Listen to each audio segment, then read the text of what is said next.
No one in the world today, anywhere in any other country, is more powerful than President Xi Jinping.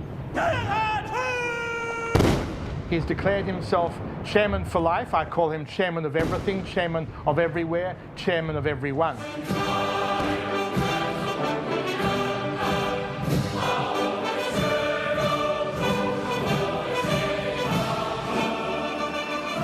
China's President Xi Jinping sees himself as a man of destiny. He commands a country on the cusp of becoming the biggest economy the world has ever seen, and he's building an army to defend it.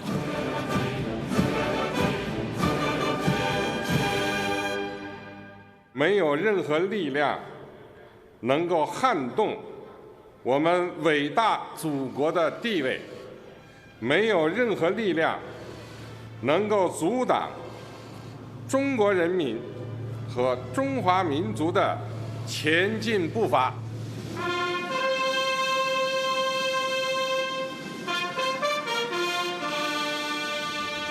If you were to sum him up, what words come to mind? Messianic, ruthless.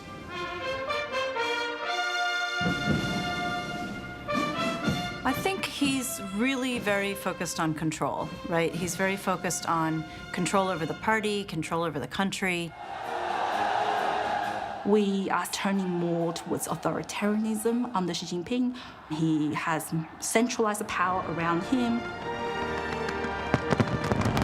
To make China great again, Xi Jinping is upending the global balance of power. If any armed conflict breaks out between China and the United States, it will be catastrophe for mankind. It may become an Armageddon for humankind.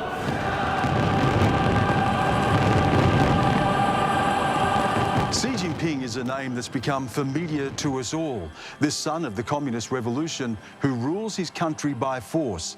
He dreams of reviving China's lost glory and overcoming a history of humiliation. The United States has named China its biggest strategic threat, and Australia is caught in the crosshairs. Tonight, Four Corners asks, who is Xi Jinping? What drives him? And what does his rise mean for the world?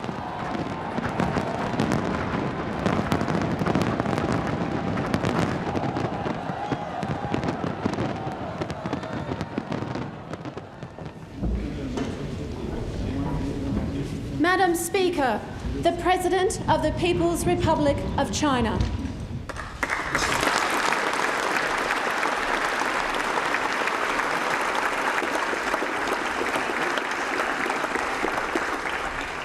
Madam Speaker, Mr. President,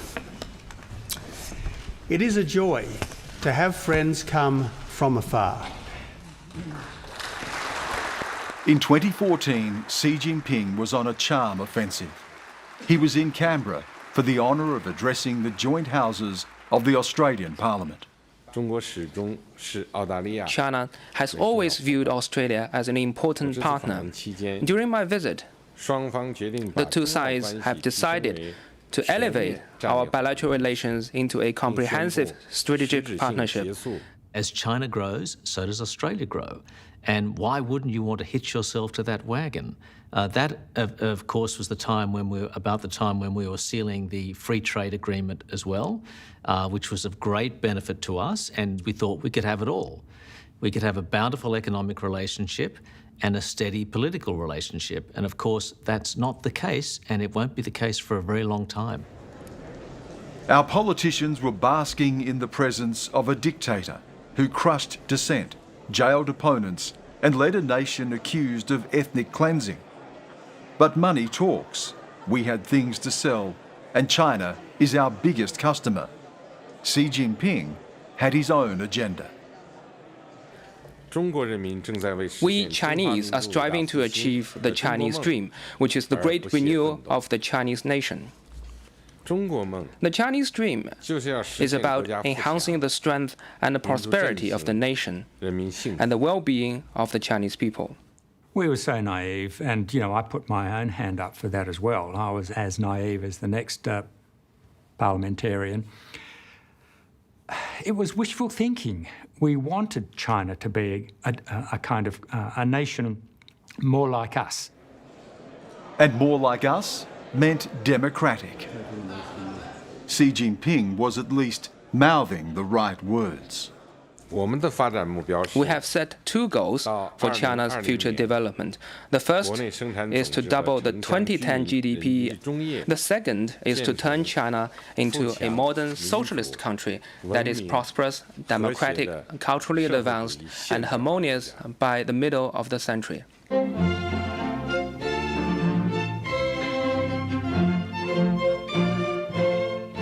At a state dinner that night, Tony Abbott startled China watchers with a monumental misreading of what Xi really meant by democratic. I have never heard a Chinese leader declare that his country would be fully democratic by 2050. I have never heard a Chinese leader commit so explicitly to a rule-based international order founded on the principle that we should all treat others as we would be treated ourselves. I was there. I helped actually write a bit of Tony Abbott's formal speech response to Xi Jinping. Tony Abbott got up in particular at that banquet in the Great Hall and said he was so delighted because Xi Jinping had said by 2049 China would become a modern democratic society. And he was so delighted. Our ambassador to China was absolutely mortified by it. It's easy now for us to laugh at Tony Abbott when he referred to Xi Jinping as a proto-democrat, but Tony Abbott was by no means alone when he made that statement. There are many statements that political leaders have made about China, the Chinese Communist Party and Xi Jinping that now look ridiculous. The world has changed and it's only fools and apologists who continue to defend Xi Jinping and the Chinese Communist Party.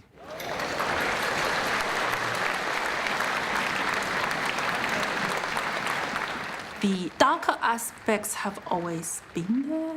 Ever since the establishment of People's Republic of China, China was never democratic. So with the elevation of Xi Jinping, that hasn't changed.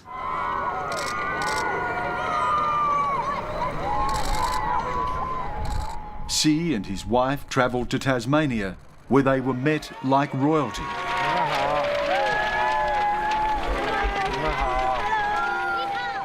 We knew that if we could get the President of China to visit Tasmania, it would put Tasmania onto the map within China, that the Chinese people watch every step of their leader and they follow what he says to do. Oh, 谢谢你，谢谢. You speak Chinese, very good. Thank you. Yes, they have a different value system to us, but part of what life is trying to get to know other people and what makes them tick and how we can work together to make the world a better place. And one way you make the world a better place is through trade. With Tony Abbott in tow, Xi met politicians and business leaders. It was all about what Xi could do for the Apple Isle. Increasing trade and investment opportunities between China and Tasmania in particular. Over the next 5 years, Tasmania's business with China would boom, topping $1 billion a year. Tasmania is really a remarkable case study, and I've spent quite a bit of time down there and working with people who are very concerned about it. In Tasmania, there's been a downside that certainly many Tasmanians have become alarmed about. For example, the huge amount of investment funds flowing in from China to buy up prime agricultural land, horticulture, dairy operations. And people are starting to think, well, is it really in our interest to have our best primary resources owned by Chinese companies? It was all smiles as Xi Jinping left Australia. Our leaders were happy with the free trade agreement, and the Chinese president had his eyes on the long game, extending China's influence and building its power. I think China has been on a sort of mostly a single track, but, you know, It takes opportunities where it can. With Australia, I think Australia is important as a US ally. It's important as a US intelligence partner. It's important as a big diplomatic player in the Asia-Pacific or the Indo-Pacific, if you like. And in that respect, it was worth putting time into Australia, perhaps to neutralise it as a US ally in the region. I mean, that's the long game in that respect. It's about China being the most dominant country in the region.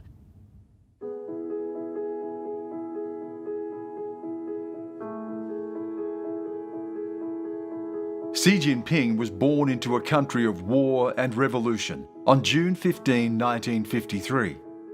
His father was a Communist Party hero, a right-hand man of Mao Zedong. Xi is party royalty, what is in China called a princeling, but as he prefers, a man of the people. 我很自豪啊，自己能够出生在一个革命家庭里面，家庭有这个很严格的革命传统教育，总是讲说这孩子们不要放到温室里啊，是吧？大风大浪。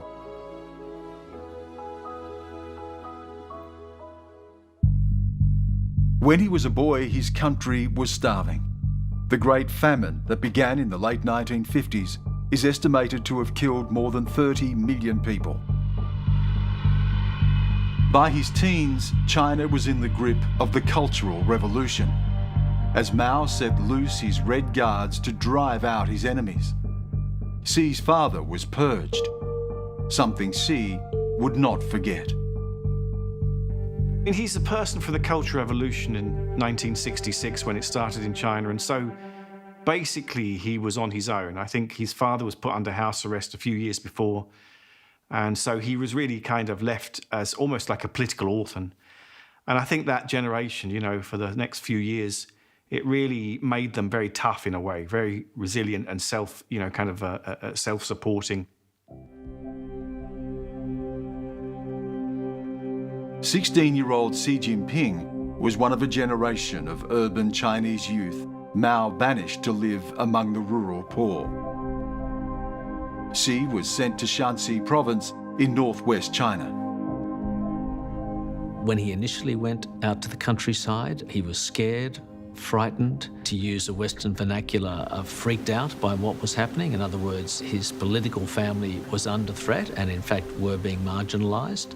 So it both hardened him, it also gave him a real sense of the ups and downs of power. And I think that's one reason why he's so ruthless himself.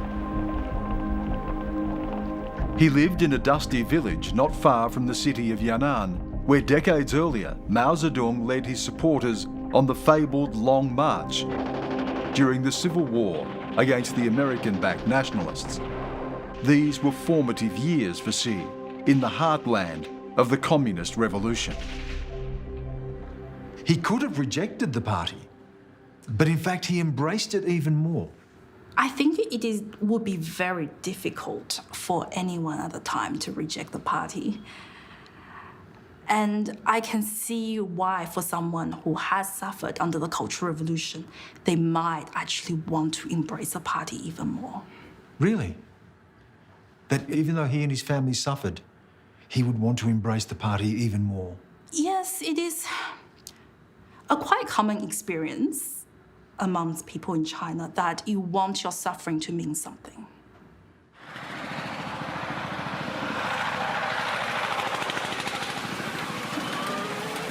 This is where Xi Jinping built his myth, sleeping in a cave carved from the hillside and working alongside peasant farmers, a story he's promoted time and again. 那真是叫接受贫下中农再教育，试图着去跟他融入、接近、了解他们。 So he actually was re-educated just as Mao wanted. Just as Mao wanted. He wanted to re-educate China's young people in the 1960s. Most people think the Cultural Revolution was merely a power struggle and a purge. Yes, it was, but it was also more. It was about Mao trying to train up a generation of younger people who would, in the end, be party ideologues and supporters who would help maintain the ethos of party control and the revolution far beyond his day.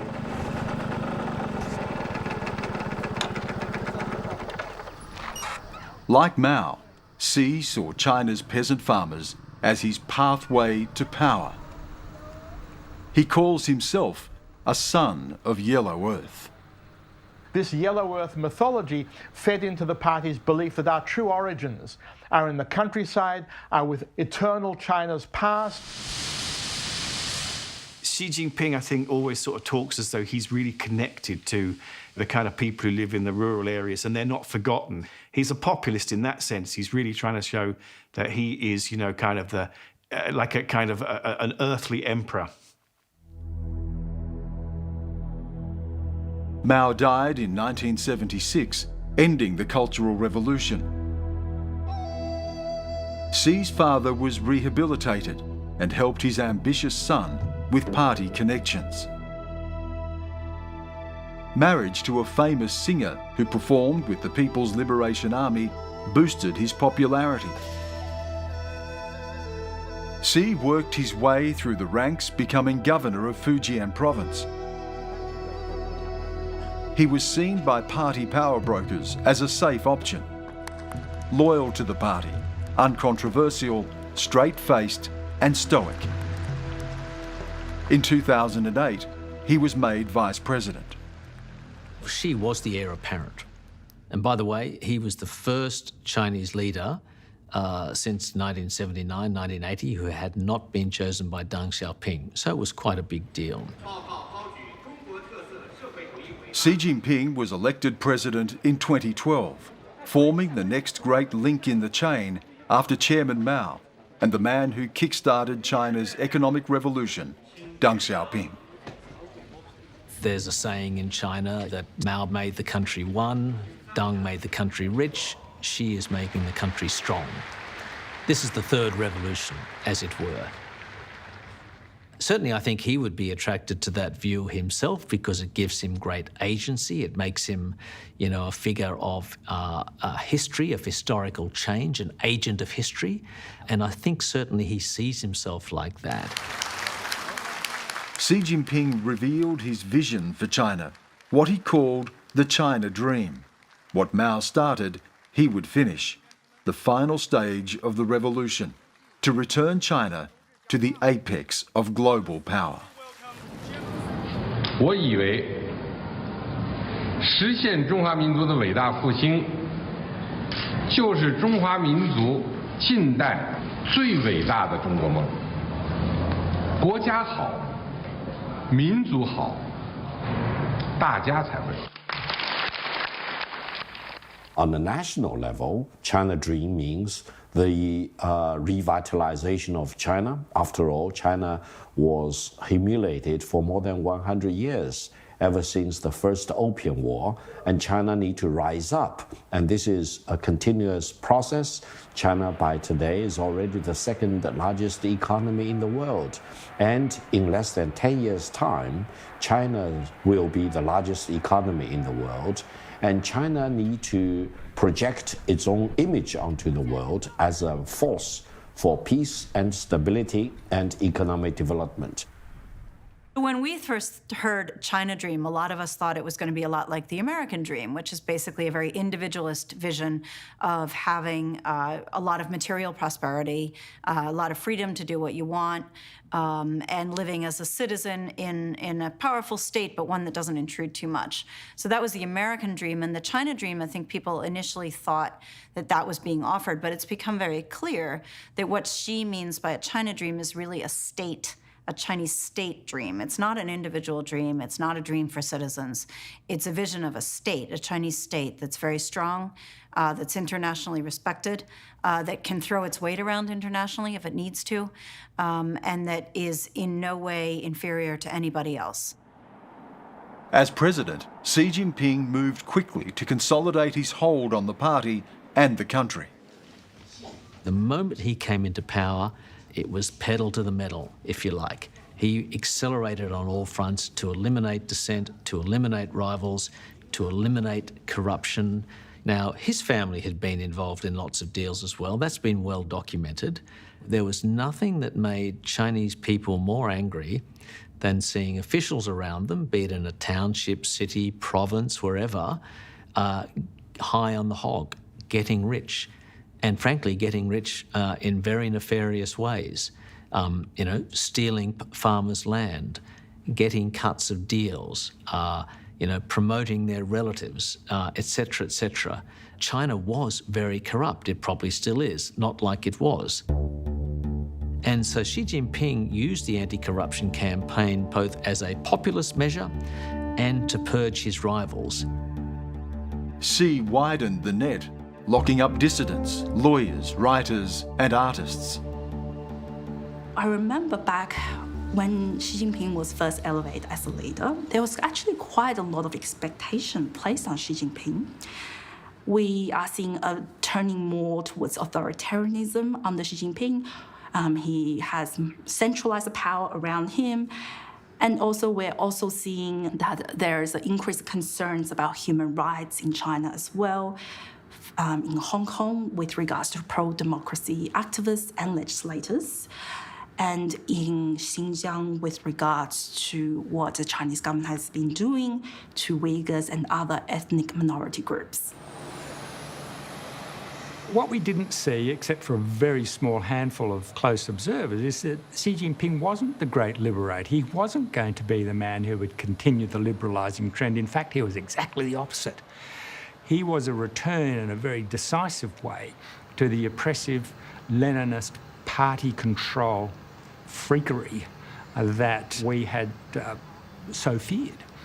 And it's only now, as some of the more insightful and long-standing China analysts have started to expose what Xi Jinping was saying way back at the end of 2012 and in 2013, they were starting to say, oh, we were just so wrong about this man. Xi Jinping has relentlessly crafted his own cult of personality. Chinese audiences are fed a constant diet of propaganda on state-run media about Xi and his China dream. Through his firm resolve, charisma and intelligence, he's brought the world closer to China. Worldwide, there's now a better understanding of China as a major country. This new historical course charted by President Xi Jinping is the fundamental direction of Chinese diplomacy in the new era.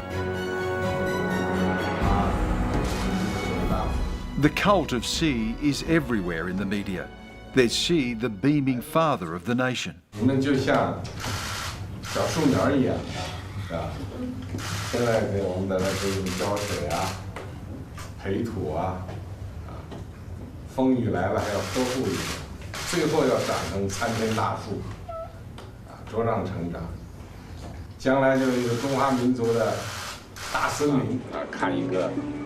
And Xi, the man of the common people. 我呢，这个也是来自于基层，我做了7年的农民，然后做村长、做县长、做市长、做省长，可以说我和普通群众啊，都有着这个很天然的感情。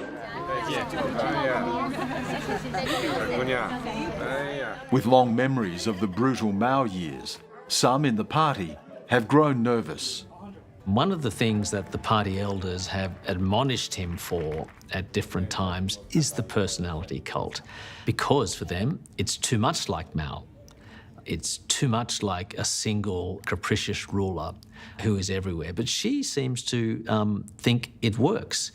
And this is another reason, I think, why he sort of values Mao, because whether you think he got things done well or badly, the only way to get things done is to be a dictator in China. In 2018, Xi made a dramatic power grab that shocked China and the world. He would now effectively be president for life. I think that came as quite a surprise to many people because the presidential term limit was set precisely because Mao Zedong's rule that those mistakes will not happen again. But then it was removed, seemingly paving way for one person to have a lot of power around himself, which means that potentially that could create a problem for the Chinese Communist Party. So that is a problem the Chinese Communist Party obviously recognized itself before. But now it has been completely removed, and it is, I think, quite shocking to a lot of people, even inside China as well. President Xi Jinping is now the paramount leader of China. He's the president of the People's Republic of China. He's the general secretary of the Communist Party of China, and he's the chairman of the Central Military Commission. So he's vested with the most important powers for China as a government leader, military leader, and party leader. He's declared himself chairman for life. I call him chairman of everything, chairman of everywhere, chairman of everyone. The President for Life enshrined his name and doctrine in the Constitution. Xi Jinping thought became the guidebook to propel the country into its new era.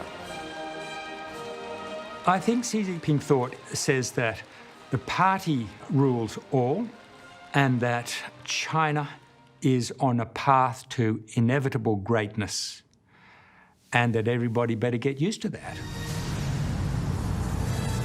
Universities run compulsory courses in Xi Jinping thought. Saturation media coverage even includes a TV show where contestants are quizzed on their knowledge of Xi's life and thought. 请问下面哪一个是习近平在正定前推行的改革举措 ？A. 半沼气 B. 半旅游 C. 生态补偿，请选择。 How far is Xi Jinping prepared to go? He's now president for life. What will he do to achieve what he wants for his country? Well, the mission is to create a powerful, strong China. So 2021 is the 100th anniversary of the Communist Party, so we'll see a bit more of this vision. The problem for Xi Jinping is that domestically, nationalism works. You know, his nationalistic message of a strong, powerful China is something that I think almost all Chinese sign up to. But externally, it doesn't look good. I mean, this is something that scares people. They look at this and think, wow, what is this bellicose-sounding nationalistic country that's so big and so unknown? So this is going to be a big, big challenge that's going to need pretty good diplomacy.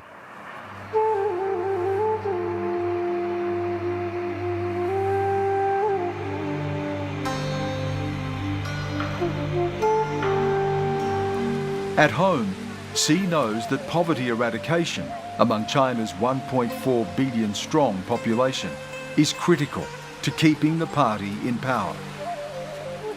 That's the deal, that the Chinese people will sacrifice freedom for wealth.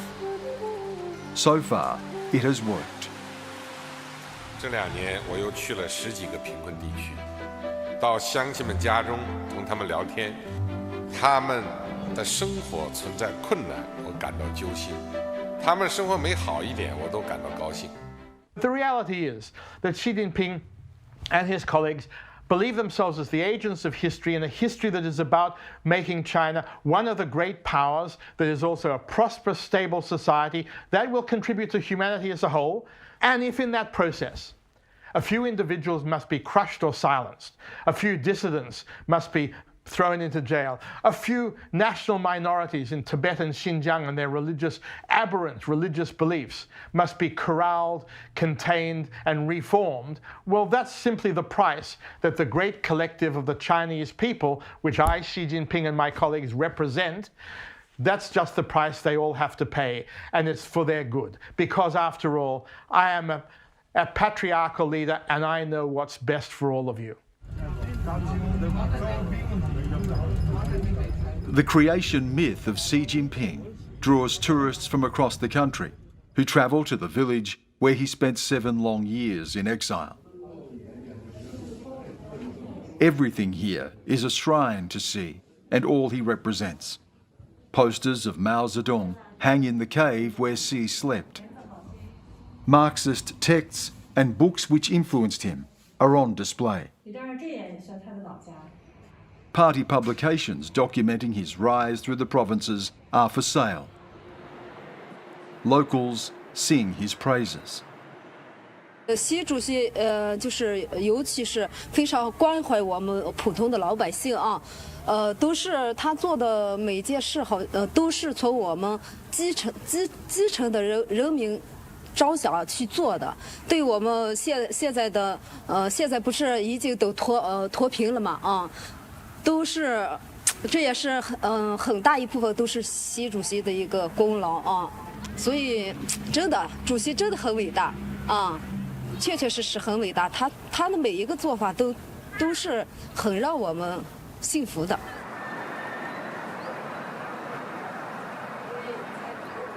The nearby city of Yan'an, critical to the sea myth, is a must-see for revolutionary tourists. 就是习大大下来以后，我们这里这些人都是特别多。你根本就是这里根本车都停不下来。你想一眼就可以看出来嘛，大家那个，而且人一多，我们这里人多，我们自己也脸上也高兴，你知道吧？有收入嘛，大家都生活也都好了，就会更努力了，知道能看到光了，就是。Guesthouse manager Li Ming makes his living from party mythology, dressing up in the uniform worn by Mao's troops. 让客人玩得开心，住得开心，然后就好，服务好客人就行了。就是感觉就是对于习主席就是崇拜，对，我感觉他就是做什么事我都觉得非常认同，非常支持。I think the Communist Party of China, with almost 100 million members, are fully behind him, and the Chinese nation of 1.4 billion Chinese people are also rallying behind President Xi Jinping in domestic economic development as well as on the international stage. Victor Gao is a party insider who has been as close as possible to power. As official translator, he was trusted by the man who ignited China's economic revolution, Deng Xiaoping. He now works for a pro-government think tank. I would say, by my personal calculation, no one in the world today, anywhere in any other country, is more powerful than President Xi Jinping in terms of the country he's leading, in terms of the level of responsibilities he's exercising, in terms of his level of responsibility for the job he's doing, taking care of the welfare and the well-being of the Chinese nation, but also contributing to peace and development, and also fighting against all kinds of false accusations and distortions, mostly created by Washington in terms of the rise of China.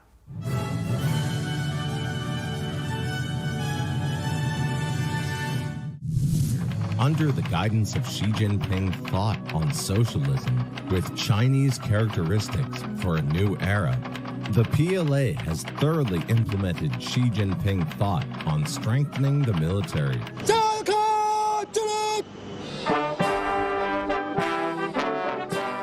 Xi Jinping is building a military as powerful as his economic might. Officially, he spends around $250 billion a year on defence. Others estimate the real figure may be double that.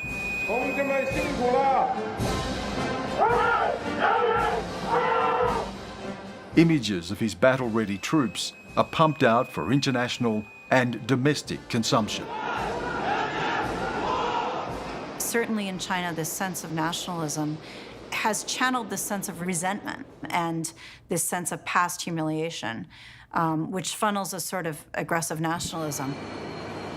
China is a meteoric rising power. The U.S. is a colossal ruling power. And when a rising power is displacing or threatening to displace a ruling power from its position at the top of every pecking order, basically, things get worse and then they get worse. To the US, Xi Jinping's China is its biggest strategic threat. As long as China continues achieving or trying to achieve the China dream, that Xi Jinping has laid out quite vividly. And as long as the U.S. Attempts to maintain the position it's enjoyed for an American century as the leading power in the world and as the architect of a very successful international order, there's going to be a grand contest, and it will discombobulate everything from American politics, as we've seen here, to international relations. As an American ally, Australia is caught between its economic interests and its security. As far as China is concerned, Australia has been even more agitated than Washington in many situations. And from the Chinese perspective, what the Australian government has been doing over the past several years has been very much demonstrating hostility against China as a country, against the Chinese people, and against the Chinese political system. Xi Jinping has made it clear, on his watch, Australia needs to mind its step. In less than 10 years' time, China will be larger than the United States as an economy, and by the middle of the century, the size of the Chinese economy is expected to be double the size of the United States. That gives more opportunity for countries like Australia to engage with China on a peaceful basis and to do more business with China, rather than, for example, blindly, without exercising your own judgment and your own brain, for example, to refuse to see the megatrend coming and refuse to embrace the rise of China as an opportunity, but really doing the suicidal thing to cut off yourself from China, from the Chinese nation, and from the Chinese market.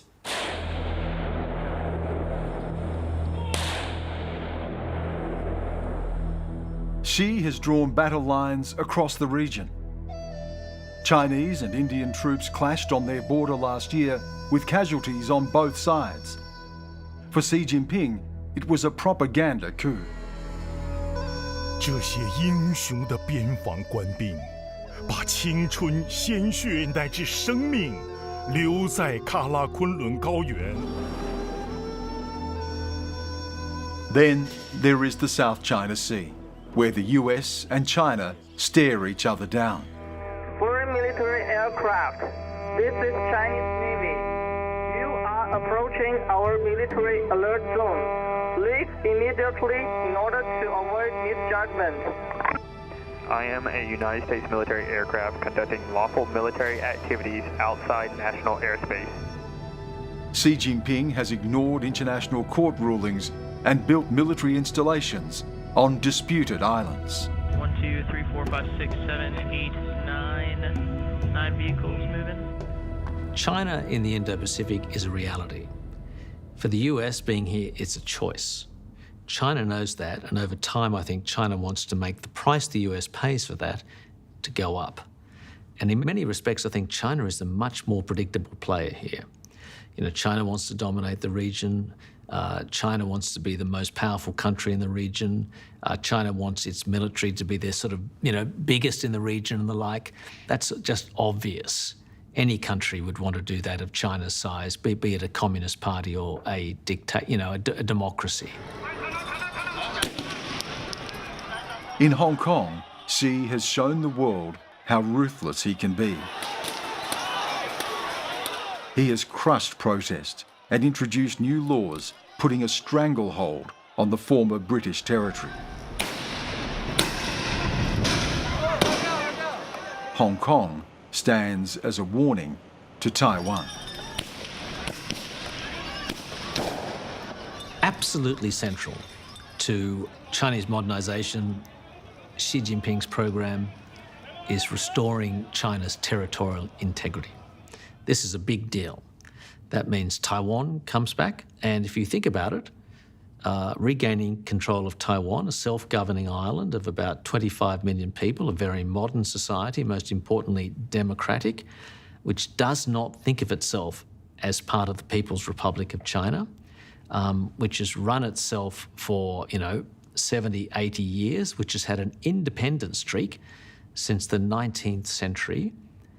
China says we're going to control that, and I think Xi wants to do it on his watch. And Xi declares he will regain Taiwan, even if it means war. 我们不承诺放弃使用武力，保留采取一切必要措施的选项。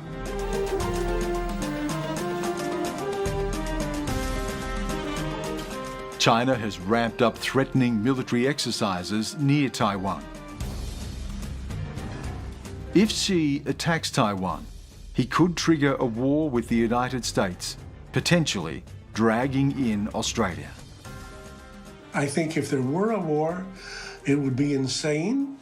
I think you couldn't be confident that if a war developed over Taiwan, and even if it began as a small war, that it could expand into a larger war, and that once you get up the escalation ladder in a larger war, that even nuclear weapons might become, part of the conflict. If any armed conflict breaks out between China and the United States, it will be catastrophe for mankind.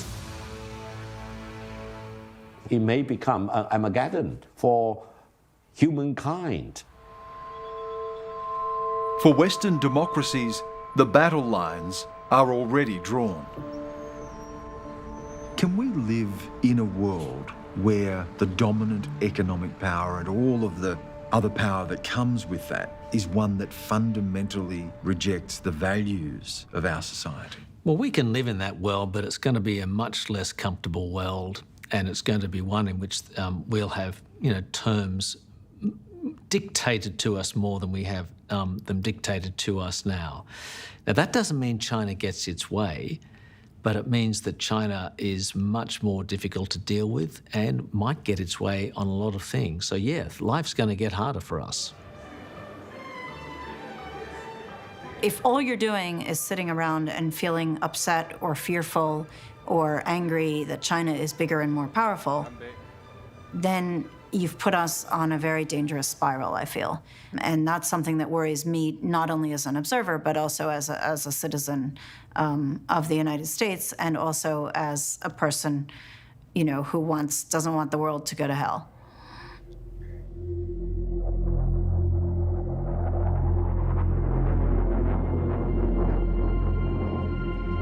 Everything in Xi Jinping's life has led him to this point. He rules his country like an emperor.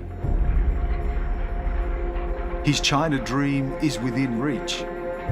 And he's warning the West, if they try to stop him, they'll pay.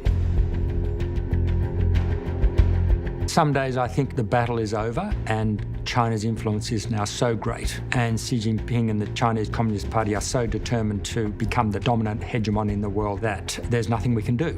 But really, we can't give up like that. I mean, when you think of what's at stake, when you think of the freedoms that we on a daily basis take for granted and enjoy,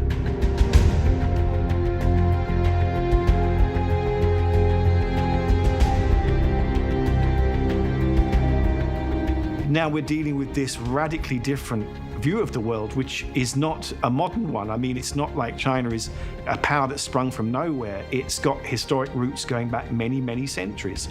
This is not something that can be just shifted. This history we're moving into, this world we're moving into, there is no roadmap. There is no easy roadmap.